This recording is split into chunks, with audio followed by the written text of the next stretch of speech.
Aujourd'hui, sur la demande de l'ensemble des acteurs du secteur d'assainissement, s'est tenue une importante réunion de concertation relative à l'opérationnalisation du plan de riposte du gouvernement face au Covid-19 dans notre pays.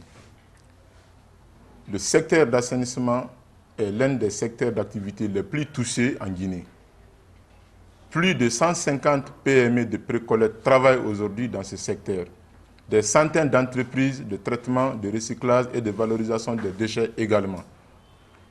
Aujourd'hui, plus de 8172 emplois directs sont créés dans ce secteur, dont plus de 3800 dans la précollecte, 2250 emplois dans le recyclage et valorisation des déchets, plus de 1680 collecteurs de déchets plastiques, plus de 500 emplois dans le secteur de vidange des fosses septiques.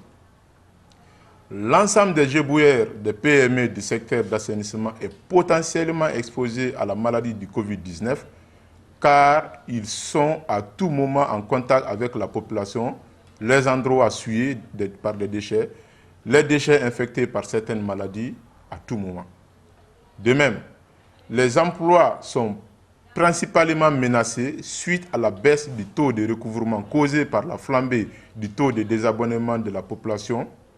Cette réduction du chiffre d'affaires est principalement causée par le confinement de la population, la réduction des activités dans les autres secteurs d'activité, le ralentissement des activités de plusieurs PME et entreprises dans tous les secteurs d'assainissement, d'autres même sont fermés. Avec l'état d'urgence de la population, la population est presque à la maison, ce qui entraîne une augmentation considérable de la production journalière des déchets ménagers dans les quartiers. Le dysfonctionnement dans le travail, dans le secteur d'assainissement, les difficultés également rencontrées par les PME qui assainissent les marchés pendant la nuit. Avec cette situation, et vu l'approche de la saison des pluies, la population de Conakry n'aura plus de moyens à payer les frais liés à l'assainissement. Il y aura des risques d'inondation, de création de points noirs si les ordures ne sont pas collectées et transférées. En conséquence, les acteurs du secteur d'assainissement, après concertation, recommandent 1. La subvention de l'ensemble des PME évoluant dans la chaîne de valeur de l'assainissement pendant la période de Covid-19, notamment les PME de précollecte, de collecte, de transfert, de tri et traitement des déchets, du recyclage et valorisation des déchets et de l'élimination des déchets. 2.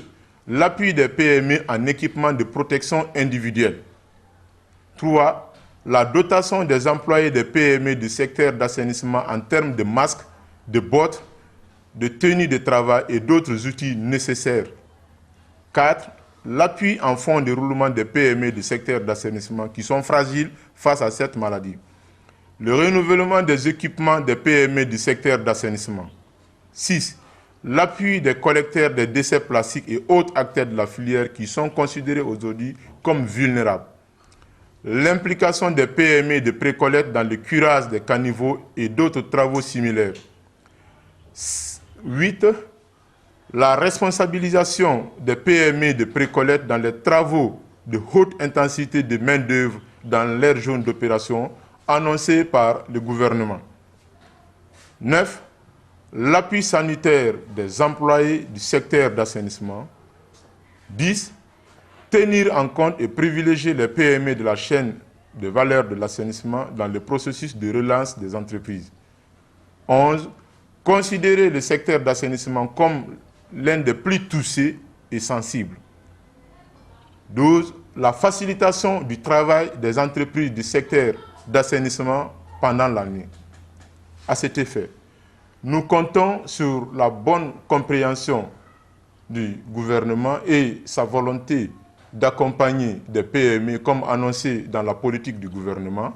Et nous comptons également aussi sur l'appui de tous les Guinéens pour non seulement équiper les PME, les éboueurs, leur protéger face à cette maladie, mais aussi de maintenir l'emploi qui est acquis difficilement aujourd'hui. Je vous remercie.